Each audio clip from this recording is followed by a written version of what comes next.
नमस्कार मित्रों। जैसे जैसे 2019 के चुनाव नज़दीक आ रहे हैं, नेताओं का एक पार्टी से दूसरी पार्टी में जाने का सिलसिला शुरू हो गया है। पार्टियों का टूटना, जुड़ना, गठबंधन, महागठबंधन का सिलसिला भी शुरू हो गया है। इसी में एक प्रमुख नाम है तारिक अनवर साहब का। आइए मिलते हैं, उनसे बातचीत करते हैं और जानते हैं उनके नए राजनीतिक सफ़र के बारे में।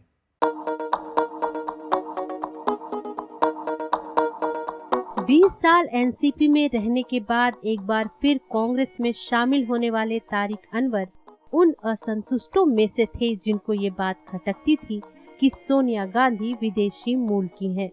यही मुद्दा उठाने पर कांग्रेस ने 1999 में शरद पवार, पीएल संगमा और तारिक अनवर को पार्टी से बाहर निकाल दिया था। उसके बाद इन तीनों ने मिलकर एनसीपी बनाई थी, जिसमें तारिक अनवर महासचिव थे। सितंबर में शरद पवार के राफेल पर मोदी को क्लीन चिट देने का आरोप लगाकर उन्होंने राष्ट्रवादी कांग्रेस पार्टी को छोड़ दिया और सांसद पद से भी इस्तीफा दे दिया। ऐसे तो बहुत समय से तारिक के कांग्रेस में आने की अटकलें लगाई जा रही थीं, लेकिन सही समय देखकर तारिक अनवर ने कांग्रेस का दामन थाम लिया। अल्पसंख्यक चेहरा तारिक 25 साल की उम्र में ही कांग्रेस में आ गए थे। बिहार प्रदेश युवा कांग्रेस, भारतीय युवा कांग्रेस के राष्ट्रीय अध्यक्ष और बिहार प्रदेश कांग्रेस के अध्यक्ष रह चुके तारिक को कभी पूर्व प्रधानमंत्री राजीव गांधी का स्नेह हासिल था। वो 5 बार लोकसभा के सांसद और 3 बार राज्यसभा के सांसद रहे। एक समय वो कांग्रेस पार्टी के कार्यवाहक अध्यक्ष रहे सीताराम केसरी के भी काफी करीब थे। कहा जाता है कि वो समय तारिक के लिए स्वर्णिम काल था, क्योंकि वो ऐसा समय था जब तारिक के कहे बिना कांग्रेस में कोई पत्ता भी नहीं हिलता था। तारिक अनवर की पार्टी में वापसी को बिहार में महागठबंधन के लिए बूस्ट माना जा रहा है। ऐसा कहा जा रहा है कि 2019 में वो फिर से लोकसभा चुनाव कांग्रेस की टिकट पर लड़ सकते हैं। फिर से कांग्रेस पार्टी में शामिल हुए तारिक अनवर ने बिहार में कांग्रेस को मजबूती दे दी है। वहीं कई कांग्रेसियों के लिए वो चुभता हुआ कांटा भी है। अभी कांग्रेस पार्टी में बड़े अल्पसंख्यक चेहरे के रूप में अहमद पटेल और गुलाम नबी आजाद को देखा जाता है, लेकिन माना जा रहा है कि इन नेताओं के लिए कहीं न कहीं तारिक अनवर आंख की किरकिरी बन सकते हैं। फिलहाल तारिक वही हैं जहां से उन्होंने राजनीति की शुरुआत की थी। तो ये था तारिक अनवर जी का अब तक का राजनीतिक सफ़र। आइए तारिक जी से बात करते हैं और जानते हैं उनकी भविष्य की योजनाओं के बारे में। तारिक जी, आपका कार्यक्रम में स्वागत है। धन्यवाद। आपने तारिक जी जिस पार्टी को 20 साल तक खुद सींचा, उसको इतने अच्छे लेवल तक लेकर आए, राष्ट्रीय और राज्य स्तर पर आपने कांग्रेस से गठबंधन भी किए, आज आपने उसी पार्टी को एक छोटे से मुद्दे को लेकर छोड़ दिया। आपका क्या कहना है? देखिए, पहली बात तो वो मुद्दा छोटा नहीं था, क्योंकि यूँ कहा जाए कि पहली बार प्रधानमंत्री अगर घेरे में आए हैं तो रफ़ाल को लेकर आए, जो उनको जवाब देते बन नहीं रहा है, सफाई देते बन नहीं रही, और पूरा विपक्ष ये मांग कर रहा है कि जेपीसी बनाई जाए, उस पूरे मामले की छानबीन हो। और उसी मुद्दे को लेकर आपने देखा अभी कि सीबीआई के डायरेक्टर को भी रातों रात बदल दिया गया, और ये मामला और उलझता चला जा रहा है। तो उस समय हालांकि मेरा पवार साहब के साथ बहुत अच्छे संबंध रहे हैं और आगे भी रहेंगे, उनका बहुत मैं सम्मान करता हूँ, सीनियर लीडर हैं, इस देश के वरिष्ठ नेता हैं, लेकिन उनका जो बयान आया रफ़ाल को लेकर, एक प्रकार से उन्होंने प्रधानमंत्री को क्लीन चिट दिया। उनका जब बयान आया तो बाद में उन्होंने खुद इसका क्लैरिफिकेशन दिया कि मेरे बयान को तोड़ मरोड़ कर पेश किया गया है।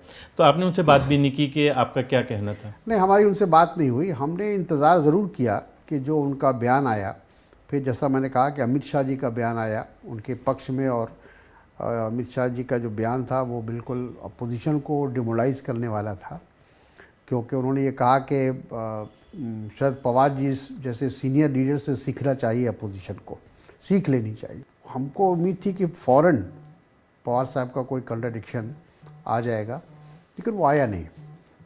और जब हमने 24 घंटा इंतज़ार करने के बाद हमको लगा कि अब उनका कोई बयान इस संबंध में नहीं आया है, तो ऐसा लगता है कि उनकी सहमति है इस बयान पर। ऑफ कोर्स वो थोड़ा जल्दबाजी का फ़ैसला था, लेकिन चूँकि ये मामला एक प्रकार से नेशनल पॉलिटिक्स से जुड़ा हुआ था, तो हालांकि ये मेरे लिए बहुत कोई आसान फ़ैसला नहीं था। आपने जैसा शुरू में कहा कि 20 साल तक जिस पार्टी को मैंने सींचा, बनाया और उस पार्टी को एकाएक छोड़ देना, ये एक बहुत बड़ा फ़ैसला था, बहुत कठिन फ़ैसला था।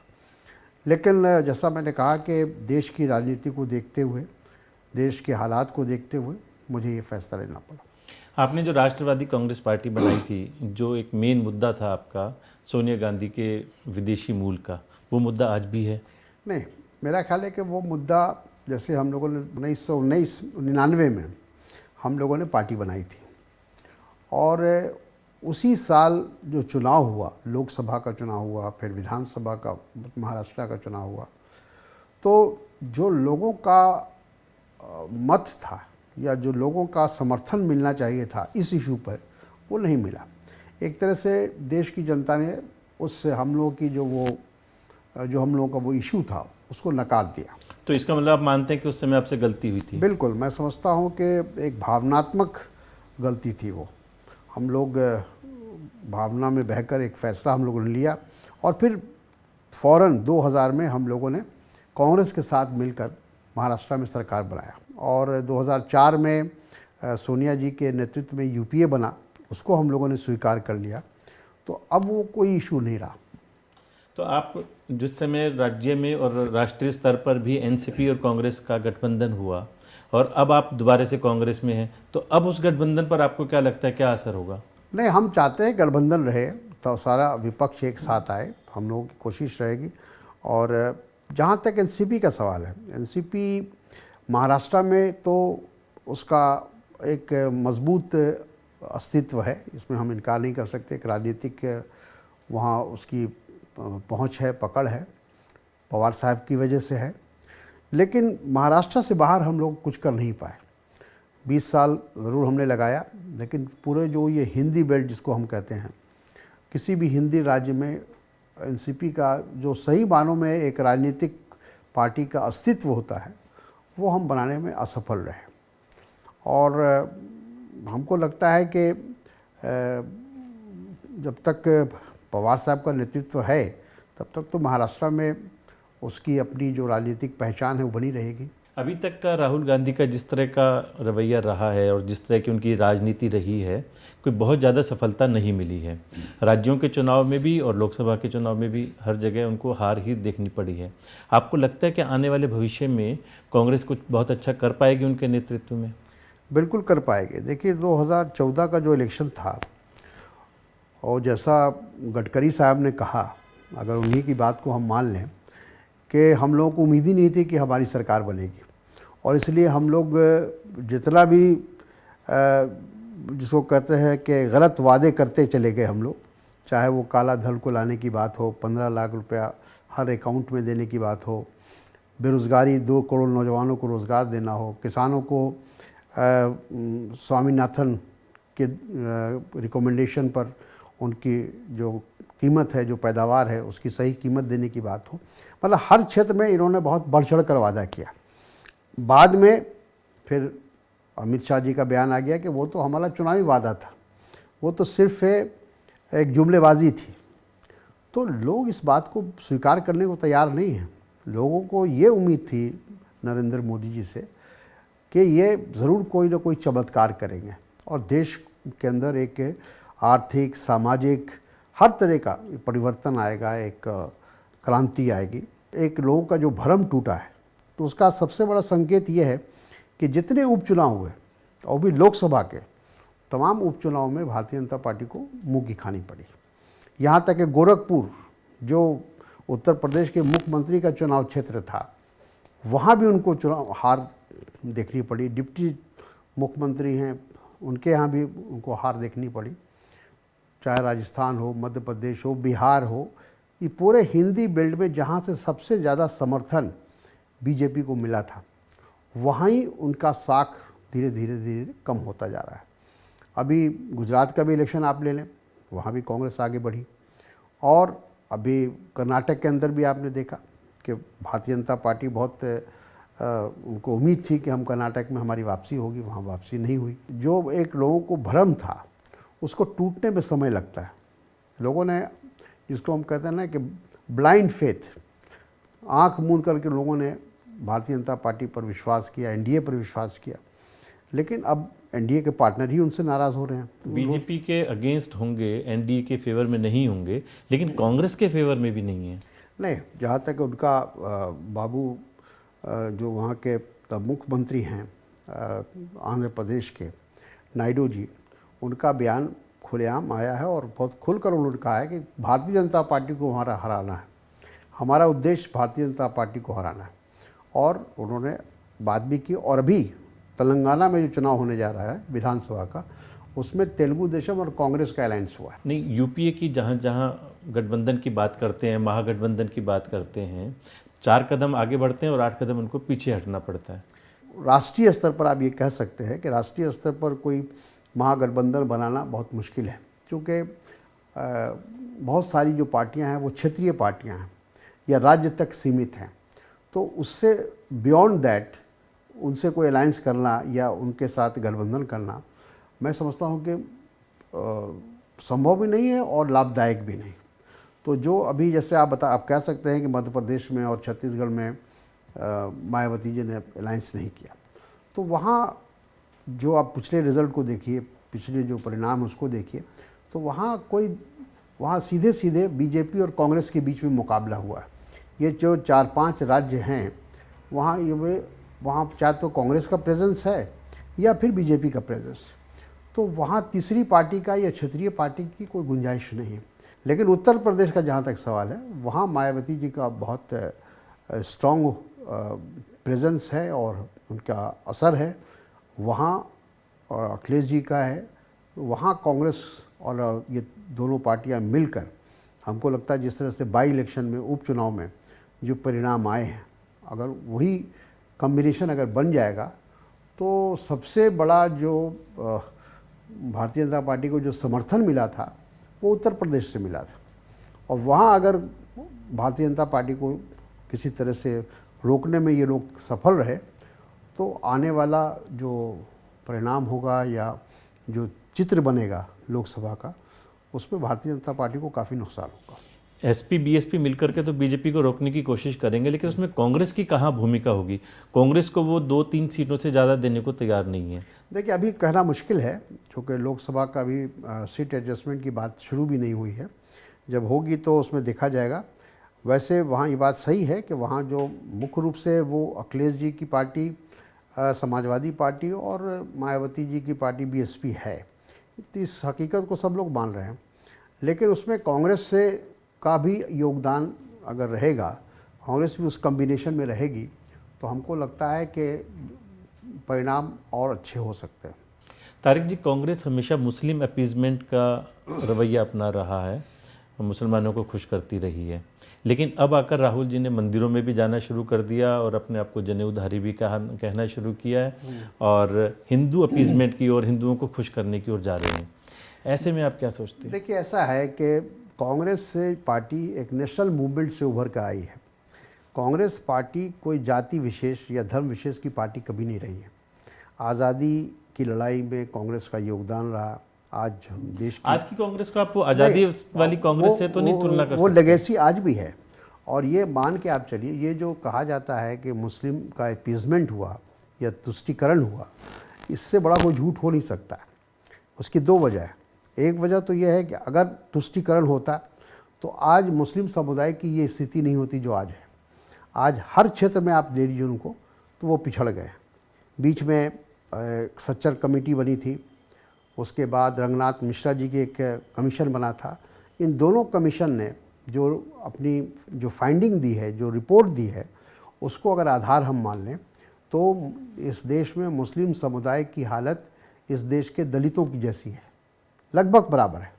और अगर जैसा मैंने कहा कि अपीजमेंट होता तो उनकी हालत बेहतर होती, शिक्षा में होते, आर्थिक रूप से होते, इंडस्ट्री में होते, नौकरियों में होते, सब चीज़ में वो पीछे हैं।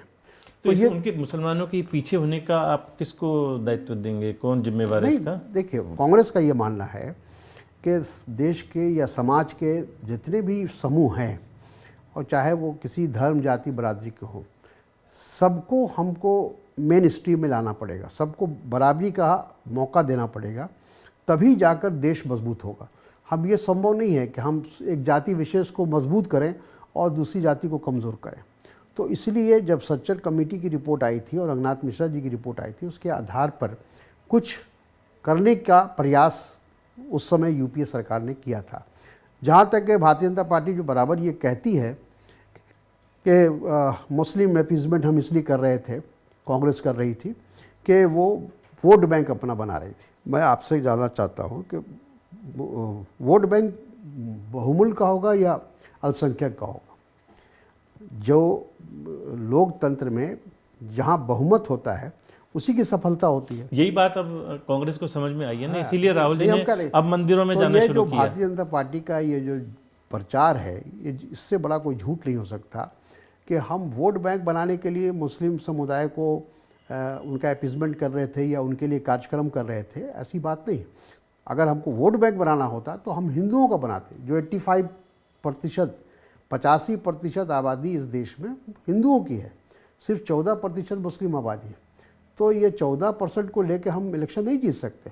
कोई भी बहुमत का नेगलेक्ट नहीं कर सकता लोकतंत्र में। हमको बहुमत को विश्वास में लेकर ही चलना पड़ेगा। तो आज अगर राहुल जी मंदिर जा रहे हैं, हालांकि अगर आप हिस्ट्री उठा के देखिए तो पंडित जवाहरलाल नेहरू से लेके इंदिरा जी से लेके सारे, यहाँ तक कि मुझे याद है राजीव जी स्वयं, मैं उनके साथ तिरुपति गया था, मंदिर में गया था, मैं खुद गया था, दूसरे की बात मैं नहीं करता। लेकिन वो दिखावा नहीं किया उन्होंने, कभी उसकी पब्लिसिटी नहीं की। जिस तरह से भारतीय जनता पार्टी के लोग पब्लिसिटी करते हैं और उसका लाभ उठाने की कोशिश करते, राजनीतिक लाभ उठाने का प्रयास किया, वो उन्होंने कभी नहीं किया। मंदिर में भी जाते हैं, गुरुद्वारे में भी जाते हैं, मस्जिदों में जाते हैं, दरगाह में जाते हैं, हर जगह क्रिश्चियंस के बीच में भी जाते हैं, चर्च में भी जाते हैं। तो यही असल हमारे देश की जो बनावट है, उसमें इतने धर्म हैं। आप अगर सबको विश्वास में लेकर नहीं चलेंगे और एक धर्म विशेष की बात करेंगे तो ये देश एक नहीं रह सकेगा। तारिक जी, अभी बीजेपी ने जो 3 तलाक के मुद्दे पर, हज सब्सिडी के मुद्दे पर जो इतने बड़े कदम उठाए, आपको लगता है इसका आने वाले चुनाव में बीजेपी को कहीं ना कहीं फ़ायदा मिलेगा? देखिए, बीजेपी तो ये काम इसीलिए कर ही रही है। उनका उद्देश्य कोई मुस्लिम महिलाओं की मदद करना या उनको ऊपर उठाने की बात नहीं है। वो ये सब इसीलिए कर रहे थे कि इसका वो किस तरह से राजनीतिक लाभ उठाए, लेकिन कोई फ़ायदा नहीं होगा, क्योंकि उनकी दोहरी नीति है। एक तरफ तो मुस्लिम महिलाओं के लिए आप 3 तलाक के ख़त्म करने के लिए आप कानून बना रहे हैं, और दूसरी तरफ अभी जो सुप्रीम कोर्ट का निर्णय हुआ जो केरला के अंदर जो मंदिर को लेकर, तो उसमें आप कह रहे हैं कि नहीं, जो परंपरा थी वही चलनी चाहिए। कहते उस हैं परंपरा को आज के परिप्रेक्ष्य में तो हम देखेंगे ना जी। आज के 3 तलाक आपके मुस्लिम समाज में अगर परंपरा थी, लेकिन आज के संदर्भ में अगर हम देखेंगे तो वो हटना चाहिए। इसी तरह से केरल वाले मामले में एक अगर परंपरा के अनुसार महिलाओं का प्रवेश वहाँ वर्जित था, लेकिन आज के परिप्रेक्ष्य में लगता है कि भाई वहाँ महिलाओं का प्रवेश होना चाहिए। हाँ, लेकिन अमित शाह जी ने क्या बयान दिया है? अमित शाह जी ने कहा कि मैं वहाँ के लोगों की भावनाओं के साथ जाऊँगा, मैं सुप्रीम कोर्ट के निर्णय को नहीं मानता हूँ। अगर हम देश के न्यायालय पर विश्वास नहीं करेंगे, उसके निर्णय पर विश्वास नहीं करेंगे, तो फिर तो देश में अनार्की हो जाएगी। नहीं, उसके निर्णय पर निश्चित रूप से सबको विश्वास रखना, लेकिन लोगों की आस्था को भी ध्यान में रखना होगा कि नहीं? नहीं, उन्होंने साफ इनकार कर दिया और कहा कि हमारा समर्थन जो वहाँ के श्रद्धालु हैं और जिन्होंने ये स्टैंड लिया है कि वहाँ महिलाओं का प्रवेश नहीं होना चाहिए, हम उनके साथ हैं। और बीजेपी वहाँ यही काम कर रही है। बीजेपी वहाँ खुलकर विरोध कर रही है सुप्रीम कोर्ट के निर्णय का। तो एक तरफ तो आप सुप्रीम कोर्ट के फैसले का विरोध करते हैं और दूसरी तरफ 3 तलाक पर कहते हैं कि नहीं, ये जो रूढ़िवादी परंपरा है इसको ख़त्म होना चाहिए। कुरान में लिखा गया है, जो इस्लामिक जिसको कहा जाए कि तरीका है, उसमें 3 तलाक के देने का जो प्रावधान है वो उसके लिए कम से कम 1 महीने का पीरियड है। तो यहाँ कुछ लोग मुल्ला लोग कर रहे थे, ये बात सही है कि एक बार 3 तलाक दे दिया, कह दिया टेलीफोन से कर दिया, मोबाइल से कर दिया, उसको इस्लाम उसकी इजाज़त नहीं देता है। और जब सुप्रीम कोर्ट ने एक फ़ैसला दे दिया तो सब लोगों ने उसको स्वीकार कर लिया। फिर उसमें कोई किसी को एतराज़ नहीं है। तारिक जी, अभी इन दिनों में जो भाषा पर अनियंत्रण शुरू हो गया है, प्रधानमंत्री जो एक पद की गरिमा है वो भी गिरती जा रही है। अभी तो उनको बिच्छू से भी कंपेयर करना शुरू किया कि जी वो बिच्छू की तरह से हैं जो डंक मार लेगा और आप उसको कितना मर्जी कर लो, और वो उसने अपना डंक मारने के। देखिए, आपको लगता है कि स्तर गिरता जा रहा है? मैं व्यक्तिगत रूप से इसके पक्ष में नहीं हूँ, लेकिन इसकी शुरुआत भारतीय जनता पार्टी ने ही की थी। जब 2G का मामला आया था और डॉक्टर मनमोहन सिंह देश के प्रधानमंत्री थे, मुझे अच्छी तरह याद है कि राज्यसभा के अंदर लोगों ने, भारतीय जनता पार्टी के लोगों ने ये नारा लगाया था कि प्रधानमंत्री चोर है, और इसी तरह की भाषा का इस्तेमाल लोग कर रहे थे। अभी कुछ ही दिन पहले एक वरिष्ठ मंत्री, केंद्रीय मंत्री ने राहुल गांधी को कहा कि वो नाले के कीड़े हैं। तो आप जब जैसी भाषा का इस्तेमाल करेंगे तो आप दूसरे से कैसे अपेक्षा करते हैं कि वो अच्छी भाषा का इस्तेमाल करेगा? तारिक जी, आप बिहार की राजनीति से आते हैं और बिहार की राजनीति पूरी तरह से जातिगत राजनीति है, जातियों पर आधारित है, और इसी कारण से शायद वहाँ का विकास भी उतनी गति से नहीं हो पा रहा जितना होना चाहिए। आपको लगता है आने वाले समय में कहीं हम इस पर लगाम लगा पाएंगे? अभी तो मुश्किल लगता है, क्योंकि जो आप कह रहे हैं बिल्कुल सही है। ये जाति की जो बीमारी है, इसको बीमारी कहेंगे हम, अब तो ये सारे देश में फैल चुकी है। पहले दक्षिण में ये बीमारी नहीं थी, अब वहाँ भी ये बीमारी पहुँच चुकी है, और लोग उसी हिसाब से अपने उम्मीदवार भी खड़े करते हैं। पार्टियाँ अपना मुख्यमंत्री का उम्मीदवार उसी हिसाब से घोषित होता है ताकि जो बड़ा समुदाय है उसका समर्थन हमको मिल सके। तो ये बीमारी बिहार में ही नहीं है, अब ये तमाम फैल चुकी है।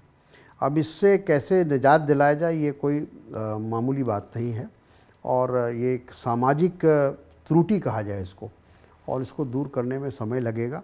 बिहार की शक्ल, सूरत और चित्र बदल नहीं सका है, और उसका एक मुख्य कारण, मैं आपकी बात से सहमत हूँ कि जातिवादी जो राजनीति है वो भी उसके लिए जिम्मेदार है।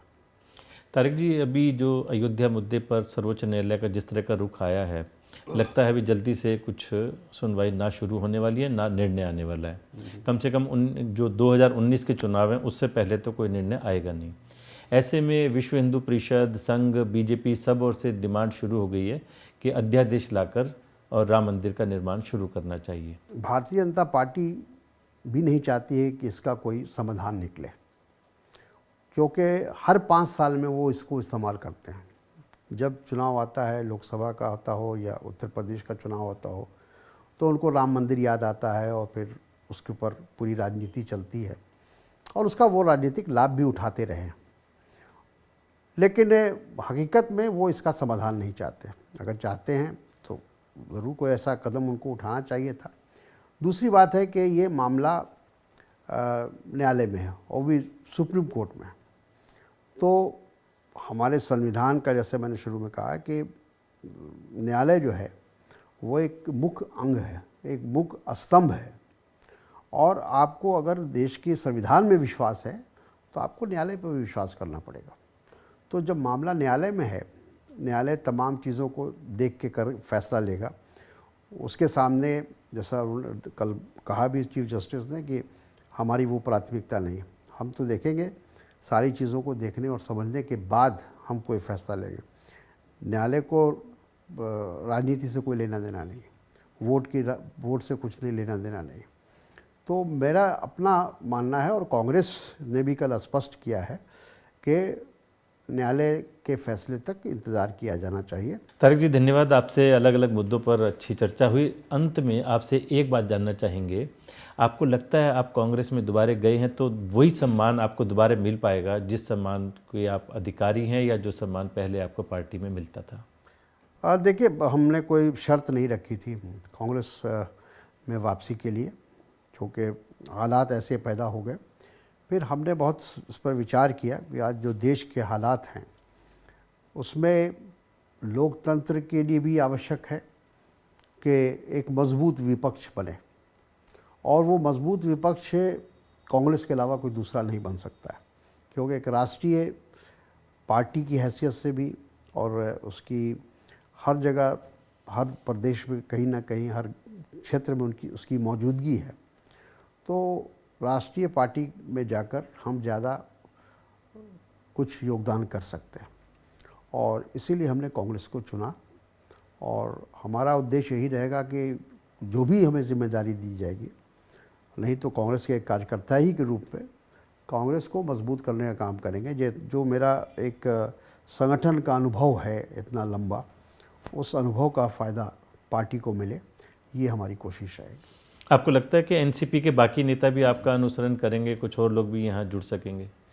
देखिए, राजनीति में तो कुछ कहा नहीं जा सकता, लेकिन मेरी तो अपनी उनसे अपील भी होगी और इच्छा भी है कि जितने भी लोग जो कांग्रेस विचारधारा के लोग हैं, किसी वजह से अलग हो गए, हम भी उसमें से एक थे, तो हम सबको आज की परिस्थिति में, आज की जो राजनीतिक के हालत है देश की, क्योंकि जिस प्रकार से भारतीय जनता पार्टी या कहा जाए कि मोदी जी शासन चला रहे हैं, तो उसमें ज़रूरी है कि एक मजबूत विपक्ष तैयार हो और तमाम कांग्रेस जन जो किसी कारण कांग्रेस छोड़कर चले गए हैं अलग अलग राज्यों में, वो सब फिर से कांग्रेस में आ जाए, मेन स्ट्रीम में आ जाए। बहुत बहुत धन्यवाद तारिक जी, आपके उज्जवल राजनीतिक भविष्य की कामना हम करते हैं। आप आए, आपका बहुत बहुत धन्यवाद। आपका भी बहुत बहुत धन्यवाद। तो ये थे हमारे आज के मेहमान तारिक अनवर जी, जिन्होंने स्वीकार किया कि हाँ, मुझसे 20 साल पहले गलती हुई थी और मैंने कांग्रेस को छोड़ करके एक बहुत बड़ी भूल की थी। बड़े बड़े वायदे किए हैं इन्होंने, कांग्रेस को कहाँ लेकर जाएंगे समय बताएगा। अगले सप्ताह फिर मिलेंगे एक नए मेहमान के साथ। नमस्कार।